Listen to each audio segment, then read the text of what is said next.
panel. Thank you so much, Claire, and thanks everyone for being here this morning. It's sometimes a little early this one gets started, and obviously it's the last day, so I'm sure maybe there'll be a few stragglers, but exciting topic about wearables and et cetera. First, let me start by asking, how many of you have a smartphone? It's everybody, right? The ubiquitous smartphone. There are now more phones in the country than people have access to running water or light bulbs, et cetera. How many of you have a wearable? Anyone got an Apple Watch out there? Oh, we got a few of those too.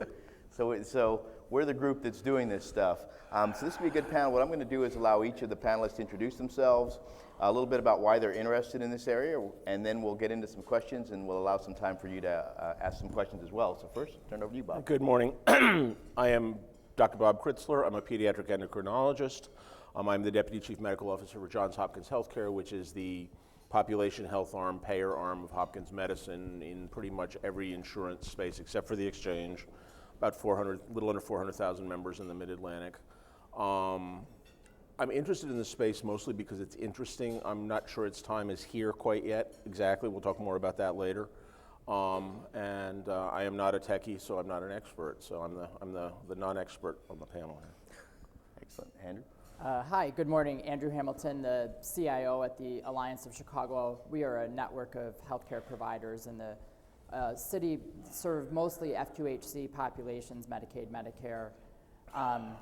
I started there as a nurse practitioner and then sort of moved into the IT space, so I definitely have a kind of a two-sided head when it comes to these conversations. I'm really interested in globally the intersection between medical or health and where people live, work, and play. I think social determinants are not getting the airspace and time they deserve in the debate around how to reform our healthcare delivery system. And I think wearables are a really key opportunity for us to understand and learn about what our patients do when their 99.9% of their life is not in front of our clinicians. You know, we've done some dabbling, and I'll share a little bit about that, but it's great to be here, and thank you for joining us this morning. You, Leo? Good morning, I'm Leo Borella. I am Chief Technology Officer at Blue Cross Blue Shield of Michigan. I'm particularly interested in the topic because about 2008 I was diagnosed with, I was actually obese. I had heart problems, definitely high cholesterol, and I attribute the change to my lifestyle, to devices and to information. And when I was actually diagnosed with several medical problems, facing the need to actually reverse to pharmaceuticals, then I actually started to collect data about how to actually get better. So I started to kind of use devices to basically regulate and understand exactly how my body was working. And in 2010, I completed my first Ironman, and I'm still actually doing Ironmans now. And I need to actually thank the devices and the information that the devices are giving me to kind of improve my health and now improve my performance to be able to actually get better at what I do. With that, since I am a believer in this system, I definitely want to introduce this lifestyle change that occurred with me into the lives of other people. And so my mission, I guess, in actually being in the healthcare industry, is to leverage something different than just pharmaceuticals to kind of make lifestyle changes. And so we're actually starting a program within Blue Cross Blue Shield of Michigan to leverage devices as a preventive and also as a corrective method to medicine to improve lives of people. Great. So Leo, it's kind of like we have this panel here that goes from maybe a bit of skepticism all the way over to, hey, we're going full steam ahead and we're going to put them in. And it just so happens that you're the IT guy, so it makes it a little bit easier to move the organization that way, right? And I think we're all kind of facing that out there. Where are we with these things? I mean, I've got one, a bunch of you have them. And what could it actually provide for us that's of any benefit or value today and potentially in the future? So Bob, maybe why don't you talk about that a little bit from your skeptical side? Yeah, I think, and I'm not totally a skeptic. I think they have their place. I just think, as I step back, and I like, just like most men anyway, I like gadgets like everybody else. At least that's what I get told all the time. I think some of them, their time has not come quite yet. And I think I, and also we dabble, as our health plans dabble, and we have a university with an applied physics laboratory, and they're probably inventing gadgets that are just beyond belief. And in fact, I know they are. But we look at them, and I look at them, they're the ones that have clear medical applications. The scale, the smart scale, the spirometer, things like that, glucose monitors that clearly provide either real-time or really real-time medical data. Clearly a medical application, something we're piloting a number of with our home care group particularly, and no-brainer for a health plan to cover those in certain patient populations. We have a big Medicaid population, as my colleague to the left does, and we've discovered that a lot of devices just disappear, and there's no judgment intended there, but they just do. Then there's sort of the ones, in my mind, that sit in between medical and social. Fitbit and things like that, they clearly have some medical application. They also have social applications, monitoring your snoring, monitoring your sleeping. Clearly medical application, also social applications. Does a health plan pay for those or not? Question mark. In our mind, not yet.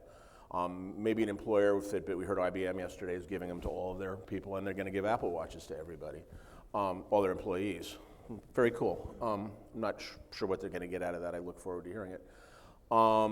Also, we're in the geriatric sector, there are a lot of devices that we find useful. The question is, do we pay for them? Activity monitors in the homes of elderlies, the monitor that says whether the toilet seat's been lifted in the last 24 hours, whether the refrigerator's been open, clearly have social and medical applications. Should a health plan pay for those or not? I actually, as a skeptic, think a health plan probably should pay for those. On the other hand, I don't think any health plans are. Then there are sort of the way cool things that I'm not sure yet have real applications, but I'm pretty sure will. Some of us are old enough to remember when the space race produced the first digital watch that you can now buy for 99 cents at the dollar store. And originally when they came out, it was the Bulova Accutron, and everybody goes, oh my God, this is a watch that just has numbers on it, and it costs $2,000, which in 1960 something was just outrageous. So it's moving along, and I think sometimes we have devices that we're trying to figure out what their use is really. Mm-hmm.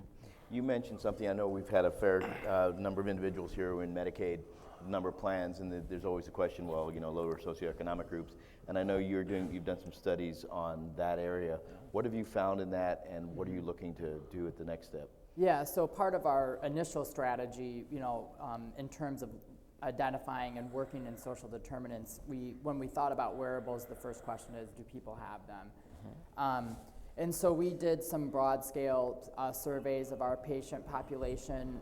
So this is largely inner-city Medicaid, which includes, for us in Illinois, the expansion population.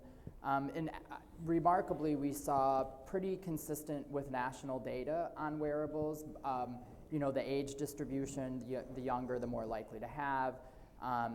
In terms of access and use, we also looked at, did people actively use their wearables? Some people have them and actually don't use them. So there's lots of interesting ways to look at that, but I think for us, the thesis was they're available, people are using them, and they are a source of information. We then studied willingness to share data. I think it's really an interesting question about how these get deployed in our environment, not just Medicaid, but in a healthcare environment.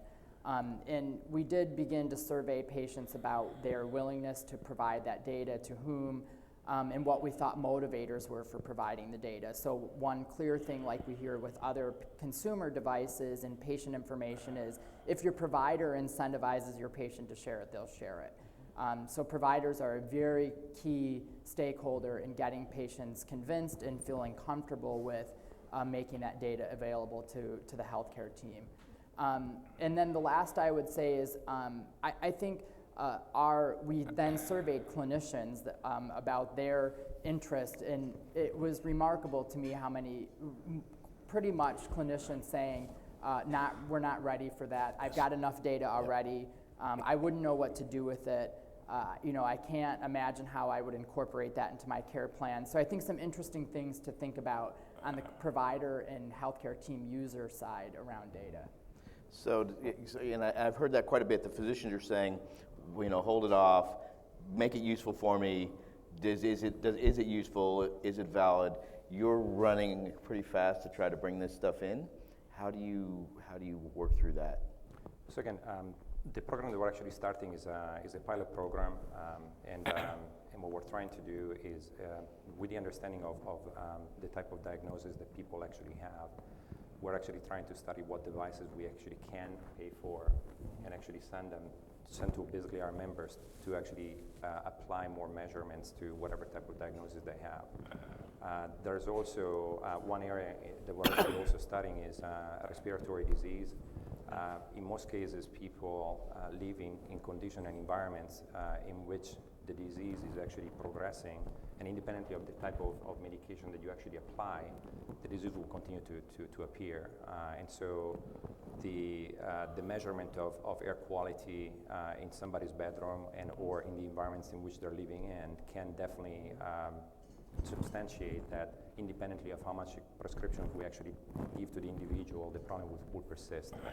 Now, in terms of other devices, heart conditions are actually the one that we're trying to measure more closely, because of course, with the regular process, you would have to move the member to the doctor to actually get EKGs, and we're actually looking into devices that people can either wear or actually buy to integrate the data. Now, I don't know if I'm allowed to actually mention companies that we're actually working with, but basically we're working with a company that is fairly, it's like the Google of medicine, if you think of that 5-letter company, but we're actually trying to actually partner with them to become the aggregator of the data, because we recognize that as an insurance company, we're never going to be in the business of coding and trying to capture all this data, so we need to actually have a partner that is vested interest in connecting with devices and trying to actually capture all this data.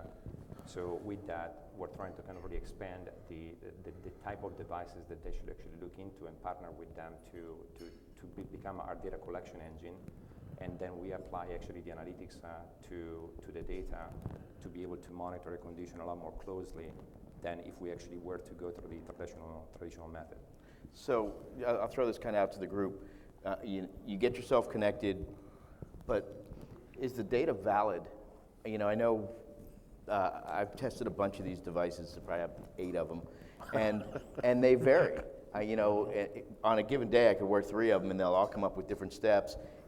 With some of them, I know, well, gosh, if I want to get a few extra steps, I'll put it on my arm and I'll brush my teeth, and I'll get a couple hundred out of that. Yep. And so as you're feeding this in, is there concerns about that? How do you ensure that what you're actually getting is real?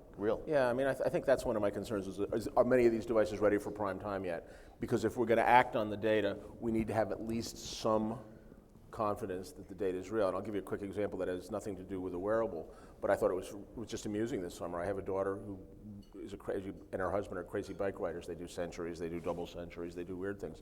They have 2 different, one is Map My Ride and one is Strata or something like that, bike, and they took a ride this summer, and they came back, they took the exact same ride, and this was just a GPS thing, but the distance ridden was different by 2 or 3/10 of a mile between 2 devices, and they took the exact same ride. Again, no medical implications, but I think you're the techies, so I don't know, but I worry. I don't worry about a scale very much, although anybody can game any device if they're smart enough. Any other thoughts on the validity of this? Yeah, so from my perspective, again, if you're actually looking at the absolute measure of the quantitative measure, miles or time, weight, these are actually, again, static measures. What matter most, I think, is the improvement from baseline, right? So independently, if I actually weigh 86 pounds or, on a scale, but then I go to the next one and I'm 84, what matters is that 2 months from now, I basically made an improvement on the instrument. Right? So it's kind of like the basic of measurement, where I think that the dynamic and the comparative scale is more important, I think, than the measurement itself. Now, again, when you're actually recording on a chart, then yes, then basically if you're actually trying to fit within a certain level of population, then yeah, the absolute measure is, needs to be correct, but then you kind of question any instrument that you use and the person that is actually making the measurement, right? Yeah, obviously with some of these, you've got to get FDA approval for them. Others don't meet the threshold, and you can just put them out. They do what they do. Let me ask you this, and maybe this is more for the IT folks in the audience. As you look to integrate these, are you single picking APIs, or are you going to a Qualcomm Life or a Validic or one of the others who's aggregating data and pulling through from a single pipe? Right, so basically what I was saying before is that we're going to be relying on a partner to basically do the data aggregation, but then we actually will do the analytics. Again, the company has not yet realized the value of the data that they're actually trying to aggregate, so at some point eventually they're going to start to do analytics and actually selling the result of measures and possibly the prescription of improvement with a process or a program to actually get to better health. It is actually the area in which we're going to try to be engaged in, so to kind of actually make it easy for people to understand how to actually improve their health. But eventually, we feel that we're probably going to be the startup for the concept, but others will follow. Mm-hmm. And right now, I would guess that for a health plan or maybe a provider group, you can discuss these.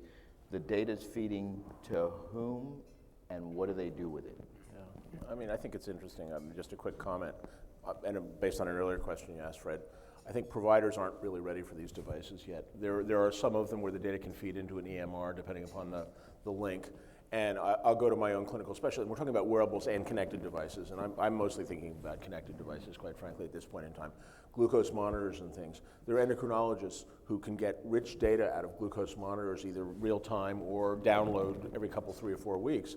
But the question we always get back as the health plan is, that's going to add 15 minutes to my visit. Are you going to pay me for looking at the data? Because a lot of it's trend data, to your point, and the trend data in certain of these things is very important, but it's time consuming.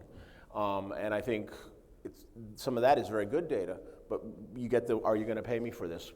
I can't do it in a 15-minute visit, so I don't want to do it. Yeah, I think I very similar perspective. Where we have seen a lot of interest is in our healthcare team members, our diabetes nurse educators, our care coordinators, folks that I think are looking for ways and tools to interact with their patients outside of the quote-unquote office visit. So I would predict that we'll see a more rapid uptake and willingness and actually creativity around use of data amongst the care team than we might initially with providers. Yep. And I do think this distinction between connected devices and wearables is really, really critical as well, because there's different use cases and different potential opportunities in both spaces to consider in that way. Back to the data question, I'll just say that we've been doing a lot of dry lab work with this, so this is not anything at the provider level, but more on the research side of what we do. And there's a lot of interesting nuances around data character, data quality, as has been brought up, data consistency. So one thing we see is a lot of skip patterns. Patients are on and off engaged. So some of the people you're most worried about, perhaps let's say, are some folks that they're gonna experiment with the technology, then put it on the shelf, and then experiment with it again and put it on the shelf. So there's a lot of issues around accuracy from even just the continuity of use perspective in terms of relying on it for decision making or outside of just the absolute value of what you're measuring. So I think a ton of interesting space, and if I had more time, I'd love to go deeper into it, but it's not the number one priority. I think a skip pattern could sometimes be the most important piece of data. Right, Sure. Right, and you don't know if that's a real skip or I turned it off. And ultimately the skip pattern gets solved when it's no longer wearable, but it's an embeddable, which they're doing, and that thing gets embedded and it's measuring, much more, even direct blood measurements, et cetera. Glucose sensors have been around now for 15 years. Still not real good. So let's move a little bit to that connected space, because it is different from the wearable space. I think the wearable space today, as we probably all agree, is the worried well and the fitness buffs and the quantified selfers, and it's expanding out as more and more people hear about it. But the connected space is, we've wired up your home, or we're, and you talked about monitoring the toilet seat or monitoring, an elderly patient's movements. Yeah. And there are now even non-healthcare companies, I think ADT or one of them is moving into that space to monitor your health through your movement around your house and notice that an elderly person has changed. Are you beginning to look at integrating those types of systems as well? Yeah, I mean, we're looking at them, and I think I raised it at the beginning. Do we as a health plan pay for them? Do we encourage them? Do we work with a partner to pilot them? One connected, maybe we'll come back to it, that we're very intrigued with, although we don't think it's there yet, is something that helps us with medication adherence. I mean, there are smart MEMS caps. caps and things, but it doesn't really, there are dispensers that call your loved one if your 96-year-old grandmother doesn't at least have the pill dispensed. But it doesn't. None of those let you know whether you've actually taken the pill. So, but we're wondering about is what's the next step there? Well, there's the British company that's released the little insert that goes in the pill, and it pings off when it hits the stomach acid or something to a device on your arm through Bluetooth. Yeah, your phone we've seen that. Sends it Incredibly in. expensive. Right. At this point, it's expensive, but obviously, I think it's something that's coming. And one of the other things I sort of want to get into is, it's great to feed this data up. I mean, this is a tracker at this point. But what Welltalk and IBM and Watson and the others are trying to do is make it a two-way device. Yep. So is this sort of the behavior change device or system that we're looking for to drive individuals to better manage their health? The one?